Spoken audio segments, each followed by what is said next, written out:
British Cycling has confirmed it intends to permanently ban transgender women from elite female competition. Last year, the sport's governing body in the UK suspended its existing testosterone-based policy while it conducted a review which followed the controversy over the British rider Emily Bridges, one of cycling's most high-profile transgender competitors.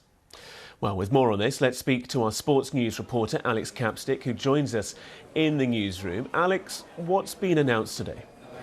Well, this follows a 9-month review process by British Cycling. As you say, they suspended their previous policy following the emergence of Emily Bridges. She was actually barred from competing in the National Omnium Championships in April last year. That decision was made by the UCI, that's the world governing body. The British Cycling organisation then suspended their own process and they launched this inquiry, this review, and they have concluded that even if transgender women take testosterone suppressants, they still retain a physiological advantage. That's what they say the evidence that's out there. They admit it's a paucity of evidence. That's what they say it points to. Therefore, they're saying that female events will be only for those females assigned female at birth. Transgender women will have to compete in an open category. That's for everyone else, including men.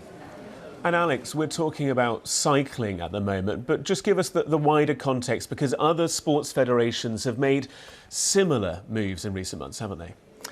Yeah, I mean, cycling is important because unlike in other sports, there are transgender women competing or have been competing, and in one instance in the US winning significant events, so UCI sanctioned events. An athlete in America, Austin Killips, won earlier this month, and that caused the UCI to actually look at their own policy again. But as you say, it's a bit of a mixed picture across sport at the moment. Some sports like athletics, swimming, and now British cycling, they've decided that trans women cannot compete in the female category, but in other sports they are allowed to. Sports like world triathlon and others, where as long as athletes limit their testosterone levels, they are allowed to compete in the female category. There's this balance of inclusion versus fairness, and that's what the governing bodies are looking at. And it often depends on which sport these athletes are competing in as to where they go. But at the moment, it's been decided,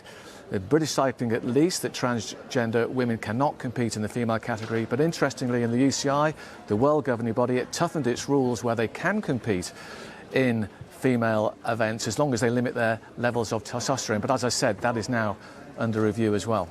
Alex, joining us from the newsroom, Alex Capstick, thank you so much.